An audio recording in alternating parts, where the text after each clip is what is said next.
আজ বানালাম mixed fried rice. দোয়েলের বাসায় তোমাদের স্বাগত।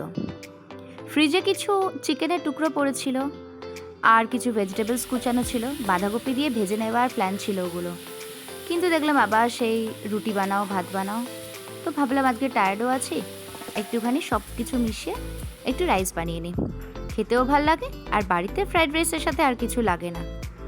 দোকানে গেলে যদিও আমরা একটু নিই, এর সাথে এইটা ওর সাথে ওইটা, যাই হোক।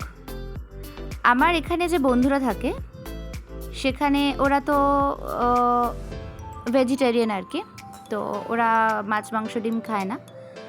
তো আমার বাড়িতে এসে, যেহেতু আমি গোপালের পুজো করি, তো আমার বাড়িতে এসে মাঝে মাঝেই আমাকে বলে, তোর বাড়িতে এত সুন্দর করে তুই গোপালের সেবা করিস, রাধাকৃষ্ণকে এত মানিস, মানে হিন্দিতে বলে, তাহলে তোরা তো ননভেজ কী করে খাস, মাংস কী করে খাস? এটা তো স্ট্রিক্টলি, মানে যারা গোপালের সেবা করে স্ট্রিক্টলি বারণ। আমি ওদেরকে বলি যে দেখ, এইটাই হচ্ছে বাঙালিদের প্রবলেম। আমরা এত, মানে বাঙালিদের মধ্যে বেশ ঠাকুর ভক্তিটা খুবই আছে, কিন্তু মাংসটা ছাড়তে পারছি না। অনেক চেষ্টা করেছি এখানে এসে, সবাইকে এখানে ভেজিটেরিয়ান বন্ধুদের দেখে পানির বানাবো, এই বানাবো ওই বানাবো, খাবো না ননভেজ খাবো না, সেটা আর হয়েই উঠলো না। 2-3 দিন খাচ্ছি আর তারপরেই যেন কীরকম একটা হচ্ছে, একটু মাছের ঝোল হলে ভালো হতো, একটু ডিমের ঝোল হলে ভালো হতো। তারপর বুঝলাম যে এই জন্মে আমার দ্বারা ননভেজ ছাড়া আর হবে না।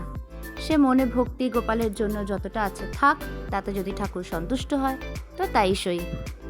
এনিওয়ে, আজ এই পর্যন্তই কথা বললাম, কাল আবার দেখা হবে অন্য ভিডিওতে।